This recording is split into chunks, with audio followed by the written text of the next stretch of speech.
नमस्कार मित्रांनो.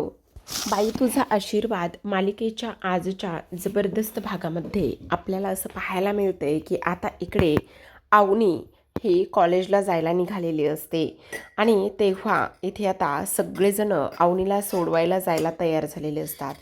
पण अवनी म्हणत असते, नको, तुम्ही कोणीही माझ्याबरोबर येऊ नका. हे बघा, मी काही लहान आहे का? मला फक्त कॉलेजला जायचं आहे आणि सर्टिफिकेट्सबद्दल पाहायचं आहे, त्यामुळे माझी मी एकटी जाईल. तेव्हा सगळेजण म्हणत असतात की नाही, कोणीतरी एकजण तरी तुमच्याबरोबर बॉडीगार्ड म्हणून हवं आहे, तुम्ही एकट्या नाही जाऊ शकत आहे, असं अवनीला ही लोक सांगत असतात. पण मग अवनी म्हणत असते, नाही, मी तुम्हाला सांगितलं ना माझ्याबरोबर कोणीच नको आहे म्हणून. मग आता तेव्हा हे धनू म्हणत असतो, हे बघा, मी तुमच्याबरोबर आलो ना तर सगळं कसं व्यवस्थित होणार आहे, तुम्ही मला घेऊन चला. सगळं बघा, इकडे तुम्हाला तिथे कोणीही तुमच्याकडे नजरवर करून सुद्धा पाहणार नाही याची मला खात्री आहे. तेव्हा राजा म्हणत असतो, नाही, तुम्ही मला घेऊन चला. तर पाण्या म्हणत असतो, नाही वहिनी, मी तुमच्याबरोबर येतो. तुम्हाला माहिती आहे का, कॉलेजमध्ये चक्रीवादळ येतं आणि जर कॉलेजमध्ये चक्रीवादळ आलं तर मग मला एक गोष्ट सांगा, ह्या धन्याला तुम्ही जर घेऊन गेलात आणि त्या चक्रीवादळाबरोबर हा धन्यासुद्धा गायब होईल, मग कसं होणार आहे? त्यामुळे तुम्ही एक काम करा, मी तुमच्याबरोबर येतो, असं म्हटल्याबरोबर आता मात्र इकडे अवनी ओरडून म्हणत असते, अजिबातच नाही, तुम्हाला कोणालाही माझ्याबरोबर येण्याची काहीच गरज नाही आहे. मी तुम्हाला सांगते ना, कोणीही माझ्याबरोबर कॉलेजमध्ये येणार नाही. मी काही लहान थोडी आहे, माझी माझी मी जाईन. मला फक्त जायचं आहे आणि त्याचबरोबर मला सर्टिफिकेट पाहिजे आहेत, एवढंच. या पलीकडे मला कॉलेजमध्ये काही काम नाही आहे. माझी माझी मी एकटीच जाईल, मी लहान नाही आहे, असं अवनी म्हणत असते. आता अवनी एकटी जाणार, मग हा राजा अवनीला एकटीला कसं काय पाठवेल, म्हणून तो लगेचच बाहेर जातो आणि नानांना कॉल करत असतो. आता नानांना कॉल केल्याबरोबर इथे लगेचच नाना म्हणत असतात, काय झालं राजा, कशासाठी मला तू फोन केलास? तुला सांगितलं ना की मला फोन वगैरे करायचा नाही म्हणून, तरीसुद्धा तू कंटिन्यू मला फोन का बरं करत असतो? आणि तुला माहिती ना की तू माझ्याकडे कामालासुद्धा नाही आहेस म्हणून. तेव्हा आता इकडे राजा म्हणत असतो, नाना, मला माहिती होते मी तुमच्याकडे कामाला वगैरे नाही आहे म्हणून, पण तरीसुद्धा मला ना इकडे तुम्हाला काहीतरी सांगायचं आहे. काय सांगायचं आहे असं विचारल्याबरोबर आता इकडे तो म्हणत असतो, मला ना तुमची थोडी मदत हवी आहे, मला ना इकडे तुमची गाडी हवी आहे, असं म्हटल्याबरोबर आता मात्र इकडे नाना म्हणत असतात, तुला जर मी गाडी दिली ना तर तुझा जो काही मेहुणा आहे ना, तो मेहुणा मात्र मला इकडे फाडूनच खाईल. त्यामुळे इथे मी तुला गाडी वगैरे अजिबातच देऊ शकणार नाही, असं स्पष्टपणे नाना म्हणत असतात. त्यावर लगेचच आता इकडे तो म्हणत असतो, असं काय करताय राव नाना, हे बघा, असलं काहीही करू नका, द्या ना मला तुम्ही गाडी. जर तुम्ही मला गाडी दिली ना तर इकडे तुम्ही म्हणाल तसं करेल. आणि त्यावर तो म्हणत असतो, अशी फुकट नसतो गाडी देत मी. तेव्हा राजा म्हणत असतो, जेव्हा मी तुमच्याकडे कामाला येईल ना त्यावेळेला ना ते सगळे पैसे तुम्ही कट करून घ्या. त्यावर आता नाना म्हणत असतात, राजा, तू वेडायस का रे, डोक्यावर पडलायस का रे, कसल्या होप्स आहेत रे तुझ्या? मी तुला कामावर का बरं ठेवेल? तेव्हा राजा म्हणत असतो, मला माहिती हो, मी जेव्हापासून तुमचं काम सोडलेलं आहे ना तेव्हापासून इकडे तुमचा धंदा मात्र काहीच होत नाही, ह्या सगळ्या गोष्टी मला माहिती आहेत, असं आता इकडे तो बोलत असतो. तेव्हा नाना म्हणत असतात, त्यासाठी भाडं लागेल बरं का? तेव्हा राजा म्हणत असतो, लिहून ठेवा ना भाडं, मी जेव्हा तुमच्याकडे कामाला येईल ना तेव्हा त्याच्यातून वजा करा आणि भाड्यानेच द्या, असं सुद्धा इकडे तो बोलत असतो. आणि त्यानंतर ड्रायव्हर चांगला पाठवा, असं सुद्धा तो म्हणत असतो. दुसरीकडे आपण पाहतो आता नमिता इथे तिथे लावलेली जी काही कुदळ आहे ती कुदळ ती बाजूला करत असते. आणि तेव्हा सुलू म्हणत असते, ए नमे, काय चाललंय तुझं? ही कुदळ तू बाजूला का करतेस? तेव्हा इथे का लावली आहे?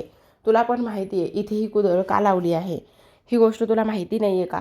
नमिता म्हणत असते, हो माहिती ना, आणि माहिती आहे, त्यामुळेच तर ती बाजूला काढते ना मम्मी मी कुदळ. हे बघ नमे, असलं काहीही करणार नाहीस तू. काही जरी झालं ना तरीसुद्धा जोपर्यंत ते धोंड्याचं घर मला मिळत नाही तोपर्यंत इथे ही कुदळ अशीच राहणार आहे आणि ही कुदळच इकडे त्या धोंड्याच्या घराचा नायनाट केल्याशिवाय राहणार नाही, असं सुद्धा आता इकडे ती बोलत असते. पण नमिता म्हणत असते, अगं मम्मी, हे जरा जास्तच करतेस तू. ह्या सगळ्या गोष्टी करण्याची तुला काही गरज नाही आहे, का हे सगळं काही करतेस, असं सुद्धा आता इकडे ती बोलत असते. मग आता हे सगळं काही बोलल्यानंतर दुसरीकडे आपण पाहतो, हा जो काही राजा आहे तो राजा आता इकडे गाडी कधी येते त्याची वाट पाहू लागलेला असतो. मग गाडी येण्याची वाट पाहिल्यानंतर लगेचच आता इकडे अवनी बाहेर आलेली असते आणि अवनी जेव्हा बाहेर येते त्यावेळेला मात्र इकडे आता लगेचच अवनी म्हणत असते, तुझं काय चाललंय राजा, तू इथे काय करतोयस. त्यावेळेला मात्र लगेचच आता इकडे तो म्हणत असतो, काही नाही, मी तुमच्याबरोबर.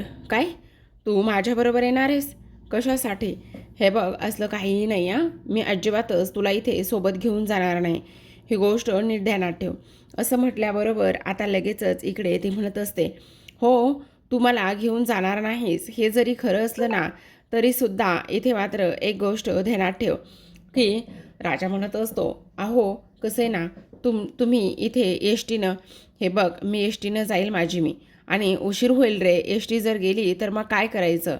तेव्हा तो लगेचच म्हणत असतो, जाऊ दे ना, मग एस टी गेली तरी जाऊ देत, काय तू चक्क एस टी जाऊ दे असं बोलतोयस. तेव्हा लगेचच आता इकडे तो म्हणत असतो, हो, कारण जर एस टी गेली ना तर इकडे मात्र. तेव्हा अवनी म्हणत असते, एस टी गेली तर काय, आणि काय होणार आहे ते तरी सांगणार आहेस की नाही. असं बोलल्याबरोबर लगेचच आता इकडे दुसऱ्या बाजूला आपण पाहतो की गाडी येऊन थांबलेली असते. आता सुलू बाहेर आलेली असते. जेव्हा सुलू बाहेर येते त्यावेळेला मात्र इकडे आता तर इथे आता लगेचच ह्या सगळ्या काही गोष्टी होत असताना आपण असं पाहतो की आता इकडे मात्र पाण्या आणि त्याचबरोबर यशोदा हे दोघेही जण पटकन एक श्वाल पकडतात आणि दोघेही जण श्वाल पकडल्यानंतर अवनीला सुलूपासून दूर करण्याचा प्रयत्न करत असतात. आणि तेव्हा इथे सुलू म्हणत असते, काय चाललंय.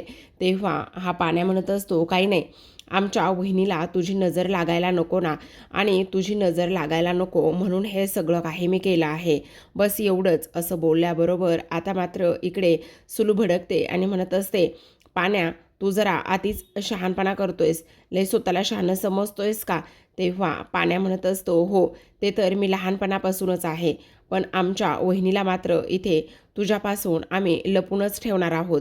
काही जरी झालं ना तरीसुद्धा इथे आम्ही आमच्या वहिनीला तुझी नजर अजिबातच पडू देणार नाही, असं सुद्धा आता इकडे ते बोलत असतात. मग आता हे सर्व काही बोलल्यानंतर हा जो काही पाण्या आहे तो मुद्दामच ह्या सगळ्या गोष्टी करत असतो आणि बोलत असतो. आता मात्र सुलूला ह्या सगळ्या गोष्टी समजलेल्या असतात. मग आता इकडे अवनी म्हणत असते, जाऊ द्या रे, कशाला उगाचच त्यांची हे सगळं काही बोलून वगैरे खेचताय, त्यामुळे काही होणार नाही, समजलं. असं सुद्धा आता इकडे ते बोलत असतात. आता हे सगळं काही बोलल्यानंतर इथे मात्र गाडी आलेली असते. मग गाडी आल्याबरोबर आता लगेचच अवनी जी आहे ना ती अवनी आता गाडीमध्ये बसून जात असते. मग आता राजा म्हणत असतो, मी सुद्धा तुमच्याबरोबर येतो. आणि तेव्हा लगेच अवनी म्हणत असते, नाही, अजिबातच नाही, मला वाटलंच होतं तुझं तू गुपचूप कामाला निघून जायचं, समजलं. माझी मी एकटीच जाणार आहे, असं सुद्धा आता इकडे ते बोलत असतात.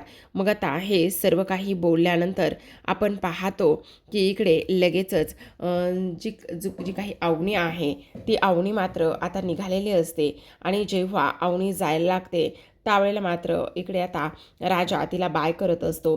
तेव्हा अवनी सर्वांकडे पाहते आणि सर्वांकडे पाहिल्यानंतर लगेचच तिला सगळेजण विचारत असतात की काय झालं आहे, असं का पाहतेस. तेव्हा अवनी म्हणत असते, अगदीच लहानपणाची आठवण झाली. दादा आणि त्याचबरोबर बाबा हे असेच माझ्यासाठी मागे पुढे करायचे, आज अगदी त्यांचीच आठवण झाली, असं सुद्धा आता इकडे ते बोलत असतात. मग आता हे सर्व काही बोलल्यानंतर आपण पाहतो आता लगेचच इकडे अवनी म्हणत असते, ताबडतोब तुझ्या कामाला जायचं, माझ्यासोबत अजिबातच यायचं नाही, समजलं का. असं बोलल्यानंतर आता मात्र इथे आपल्याला असं पाहायला मिळतं की अवनी ही निघून गेलेली असते. आणि अवनी जेव्हा निघून जाते त्यावेळेला मात्र इकडे आता ह्या सगळ्या गोष्टी खूपच छान पद्धतीने होत असतात, रंगून आणलेल्या असतात.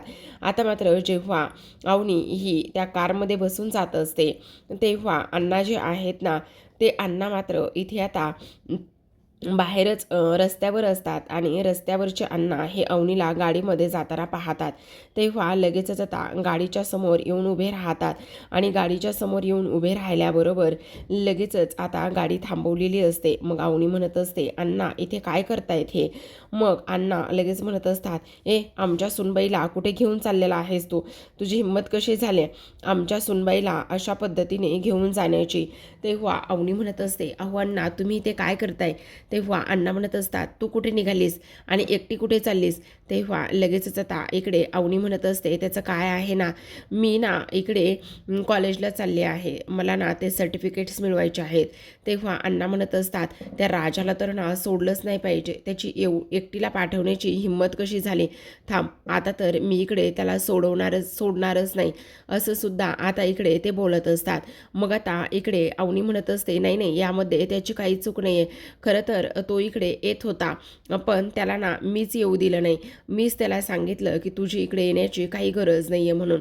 तुझा तो तिथे थांबलास तरीसुद्धा चालेल आणि त्याने मला गाडी करून दिलेली आहे. अण्णा म्हणत असतात, नाही अजिबातच एकटीनं वगैरे कुठेच जायचं नाही आहे. थांब, मी ना तुझ्याबरोबर येणार आहे, असं स्पष्टपणे आता इकडे ते बोलत असतात.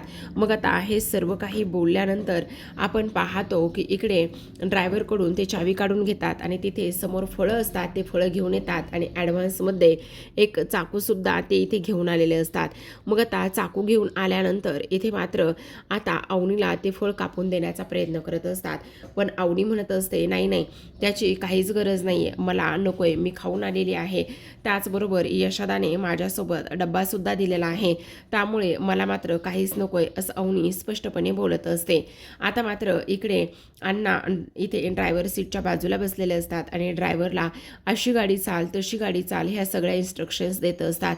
आता मात्र इकडे अवनी म्हणत असते, अण्णा नका काळजी करू, तो व्यवस्थित चालवेल, तुम्ही उगाचच काळजी करू नका, असं सुद्धा आता इकडे ती बोलत असते. मग आता हे सर्व काही बोलल्यानंतर इथे मात्र अवनीला टेन्शन येऊ लागतं. मग अण्णा म्हणत असतात, काय झालं अवनी? तेव्हा ती म्हणत असते, नाही नाही, काही नाही झालं, लवकर पोचायचं आहे ना, त्यामुळे थोडंसं टेन्शन आलं आहे. तेव्हा अण्णा म्हणत असतात, हो का? तू अजिबात काळजी करू नकोस, मी तुला लवकरात लवकर पोहोचेल. आणि हे बघ, राईट साईडने घे, लेफ्ट साईडने घे, कारण इकडे खड्डे आहेत, तिकडे खड्डे आहेत, असं सुद्धा आता इकडे ते बोलत असतात. तेवढ्यातच आता मात्र अवनी गुपचुपच इथे राजाला कॉल करत असते. राजा हा यशोदाबरोबर सायकलवर निघालेला असतो आणि कॉल आल्यानंतर तो म्हणत असतो, बघितलंस का, अवनी मॅडमला 100 वर्ष आयुष्य. आत्ता जस्ट आपण त्यांचाच विषय काढला होता, त्यांच्याबद्दलच बोलत होतो, पण बघ ना, त्यांना मात्र 100 वर्ष आयुष्य, असं सुद्धा आता इकडे ते बोलत असतात. मग आता हे सगळं काही बोलल्यानंतर आपण पाहतो इथे अवनी म्हणत असते, ते आलेले आहेत. कोण आलेले आहेत? अण्णा माझ्याबरोबर आले आहेत. काय अण्णा तुमच्याबरोबर कसं काय? आणि त्याचबरोबर ते माझ्याबरोबर कॉलेजला यायला लागलेले आहेत. आणि त्याचबरोबर इथे आता राजा म्हणत असतो, अण्णा तिकडे कशाला यायला लागलेले आहेत? आणि अवनी म्हणत असते, अरे ते लुंगीवर आहेत, असं म्हटल्याबरोबर तो म्हणत असतो, काय काय सांगताय काय? द्या बरं अण्णाकडे फोन द्या, मी त्यांना सांगतो घरी यायला. अवनी म्हणत असते, नाही नाही, आता असू देत, येता येत तर येऊ देत, असं म्हणून आता मात्र तो फोन ठेवतो. त्यानंतर आता इकडे हा राजाला टेन्शन आलेलं असतं. राजा म्हणत असतो, बघितलंस यशोदा, काय करायचं ह्या माणसाचं, मला काही समजतच नाही आहे. अरे तो अवनी मॅडमच्या कॉलेजमध्ये चाललेला आहे अण्णा, आणि त्याचबरोबर असं तसं जायचं काही नाही आहे, पण ते ना इथे साध्या कपड्यावर चाललेले आहेत. आता काय करायचं ना ते सुद्धा मला कळत नाही, असं सुद्धा आता इकडे ते बोलत असतात. मग आता हे सगळं काही बोलून झाल्यानंतर यशोदा म्हणत असतो, जाऊ दे ना, उलट अण्णासोबत आहेत म्हटल्यावर कमीत कमी टेन्शन तरी गेलं ना त्यांचं. आणि त्याचबरोबर आता तो म्हणत असतो, हां ते तर अगदी बरोबर आहे, टेन्शन तर गेलेलं आहे, पण तरीसुद्धा इथे ना मला अजूनच टेन्शन येऊ लागलेलं आहे, असं सुद्धा आता इकडे तो बोलत असतो. आणि त्याचबरोबर हे सगळं काही बोलल्यानंतर आपण पाहतो इकडे अण्णाला फोन देऊ का, असं म्हटल्याबरोबर लगेचच आता इकडे ती म्हणत असते. आणि तेव्हा आता लगेचच तो म्हणत असतो, ए राजा तू गप्प रे, तुला काय कळतंय? आणि त्याहूनही सगळ्यात महत्त्वाची गोष्ट म्हणजे असं सुनबाईला इथे आता तू एकटं कसं काय पाठवू शकतोस, तेच मला काही कळत नाही आहे. तू डोक्यावर पडलायस का? तेव्हा राजा म्हणत असतो, अहो अण्णा, त्या गोल्ड मेडलिस्ट आहेत आणि तुम्ही त्यांच्याबरोबर असं जाणं हे योग्य नाही आहे, असं सुद्धा आता इकडे तो बोलत असतो. मग आता हे सगळं काही बोलल्यानंतर आपण पाहतो की आता इकडे लगेचच तो म्हणत असतो की अण्णा, हे सगळं तुम्ही करण्याअगोदर एकदा मला विचारायचं तरी. आता मात्र इकडे यशोदा म्हणत असतो की हे बघ, तू काळजी करू नकोस, सगळं काही व्यवस्थित होईल आणि काळजी करण्याची वगैरे काहीही गरज नाही आहे. चल आता काहीतरी करावं लागेल, काहीतरी जुगाड करावा लागेल, कारण त्या गोल्ड मेडलिस्ट आहेत आणि हे अशा पद्धतीने तिथे गेल्यामुळे आता अजूनच टेन्शनसुद्धा यायला नको, असं सुद्धा आता इकडे तो बोलत असतो. त्याचबरोबर आता यशोदा म्हणत असतो, असू दे ना, हे बघ राजा, किती नाही म्हटलं तरीसुद्धा अण्णांनासुद्धा अवनीची काळजीच आहे ना, आणि त्यामुळेच इकडे ते गेलेले आहेत. आता मात्र इकडे आपण पाहतो गाडी स्लो चाललेली असते. मग अवनीला वरचीवर टेन्शन येऊ लागलेलं असतं. मग आता इकडे तो म्हणत असतो, टेन्शन तर येतच आहे, पण त्याहूनही सगळ्यात महत्त्वाची गोष्ट म्हणजे लगेचच अण्णा म्हणत असतात, हा अण्णा असताना तुला कसली काळजी आणि तुला कसली भीती, असलं काहीही होणार नाही. तू अजिबातच काळजी करू नकोस. काही जरी झालं ना तरीसुद्धा इथे थांब. आत्ता मी तुला कशा पद्धतीने पोहोचवतो आणि कसं लवकर पोहोचवतो तो तू बघच. आता अवनी म्हणत असते, नको अण्णा, तो चालवतोय ना, त्याला चालू द्या, तुम्ही नका काळजी करू. पोहोचू, आम्ही लवकरच पोहोचू, तुम्हाला काळजी वगैरे करण्याची गरज नाही आहे. मग आता इकडे अण्णा म्हणत असतात, नाही सुनबाई थांब, तुला सांगितलं ना, आता मी गाडी चालवणार आहे. मग आता अण्णा मात्र इकडे ड्रायव्हरला गाडी बाजूला घ्यायला लावतात आणि ड्रायव्हरला गाडी बाजूला घ्यायला लावल्यानंतर आता इकडे अवनी जी आहे ती घाबरलेली असते. पण अण्णा मात्र कोणाचंही काहीच ऐकत नाहीत. अवनी नको नको म्हणत असताना सुद्धा शेवटी इथे आता ह्या अण्णांनी शेवटी ड्रायव्हरला बाजूला घ्यायला लावलेलं असतं आणि त्यानंतर स्वतःच मात्र आता इकडे अण्णा जे आहेत ते इथे गाडी चालवायला निघालेले असतात. जेव्हा अण्णा आता गाडी चालवायला निघालेले असतात त्यावेळेला मात्र इथे अवनी अजूनच घाबरलेली असते. ड्रायव्हर म्हणत असतो, अहो अण्णा, त्याची काही गरज नाही, मी पोहोचवतो ना मॅडमला वेळेमध्ये, तुम्ही कशाला उगाचच एवढी काळजी करताय. पण अण्णा म्हणत असतात, नाही, माझ्या सुनबाईला इथे उशीर होतोय. मग माझ्या सुनबाईला उशीर होत असताना इकडे मी अशा पद्धतीने शांत नाही बसू शकत आहे. तू ताबडतोब गाडी बाजूला घे आणि ताबडतोब उतर आणि मला मात्र गाडी चालू देत, कारण अवनीला इथे सुनबाईला वेळेवर कॉलेजला पोहोचणं हे फार जास्त महत्त्वाचं आहे. तुझ्या लक्षात येते का, असं कसं बोलू शकतोस तू, असं सुद्धा आता इकडे ते बोलत असतात. मग आता हे सर्व काही बोलल्यानंतर आपण पाहतो इकडे आता लगेचच हा सगळा काही गोंधळ आणि ह्या सगळ्या गोष्टी होत असताना आता मात्र इकडे अवनी ही जीव मुठीत धरूनच बसलेली असते. अवनीला तर फार जास्त टेन्शन आलेलं असतं की आता अण्णा गाडी चालवणार आहेत. मग अण्णा गाडी चालवणार आहेत तर ते कशा पद्धतीने आणि कशी गाडी चालवतील हे मात्र तिला अजिबातच कळत नसतं. आता तरीसुद्धा अण्णाने मात्र अक्षरशः इकडे खूपच छान पद्धतीने गाडी चालवलेली असते आणि खूप छान पद्धतीने गाडी चालवल्यानंतर अवनीला मात्र अगदी वेळेतच इथे त्यांनी कॉलेजला नेऊन पोहोचवलेलं असतं. जेव्हा वेळेतच कॉलेजला नेऊन पोहोचवलेलं असतं तेव्हा अवनीच्या मैत्रिणी ह्या अवनीची वाटच पाहतात. अवनीला पाहिल्यानंतर त्या म्हणत असतात, काय गं अवनी, तू तर बाबा सिक्सरच मारला, म्हणजे लग्नसुद्धा एकदम फास्ट केलंस आणि त्यानंतर इथे कॉलेजमध्ये सुद्धा टॉप केलंस. तेव्हा अवनी म्हणत असते, हो गं, ते झालं थोडंसं गडबडीत. अगं झालं काय, तू आम्हाला कळवलंसुद्धा नाही, एकदा कळवायचं तरी ना. तेव्हा अवनी म्हणत असते, ती थोडीशी गडबड झाली ना, त्यामुळे नाही कळवता आलं. तेवढ्यातच अण्णा गाडीतून खाली उतरतात आणि तिच्या मैत्रिणीला मात्र नमस्कार करत असतात आणि नमस्कार केल्यानंतर आता मात्र इकडे लगेचच अवनी म्हणत असते, हे माझे सासरे आहेत.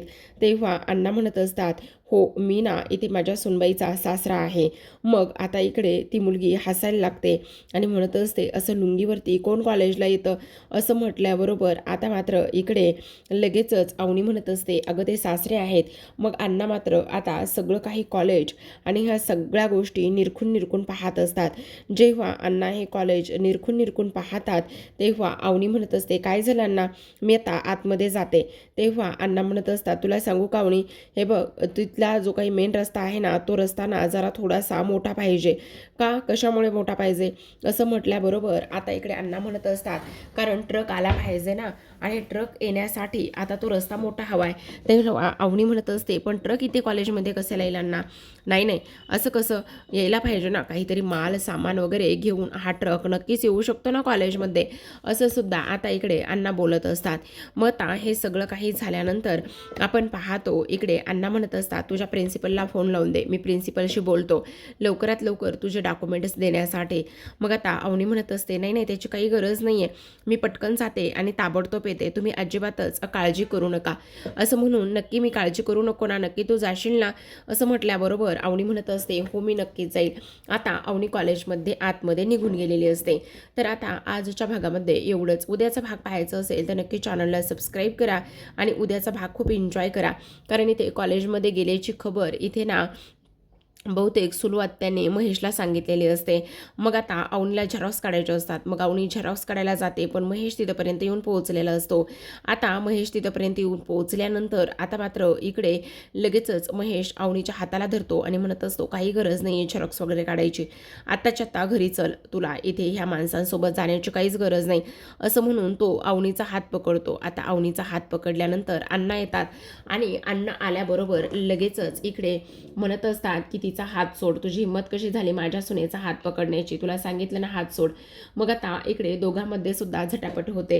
इथे मात्र महेश हात सोडत नसतो, त्यामुळे अण्णा जे आहेत ना ते महेशचं थोबाड फोडतात. आता महेश अण्णांना म्हणत असतो ए म्हातारड्या चल हो बाजूला, ह्या सगळ्या गोष्टी करण्याची तुला काहीच गरज नाही, आत्ताच्या आत्ता बाजूला हो चल, असं म्हणून आता लगेचच तो त्यांना धक्का देतो आणि अण्णा जे आहे तिथे गाडीवर जाऊन पडतात. मग आता अण्णा गाडीवर जाऊन पडल्यामुळे इकडे दोघांमध्ये पुन्हा एकदा झटापट होत असते आणि दोघांमध्ये झालेली झटापट पाहिल्यानंतर इथे मात्र आता जी काही अवनी आहे ती टेन्शनमध्ये येते. पण जो काही चाकू आहे तो चाकू इथे महेशकडून अण्णाच्या पोटामध्ये खुपसला जातो आणि तेव्हा मात्र इकडे सगळ्यांना खूप मोठा धक्का बसतो. आता महेशच्या ह्या अशा वागण्यामुळे अवनी संतापलेली असते. ताबडतोब आता इकडे जी काही अवनी आहे ती त्याच गाडीमध्ये अण्णांना हॉस्पिटलमध्ये घेऊन जायला निघालेली असते.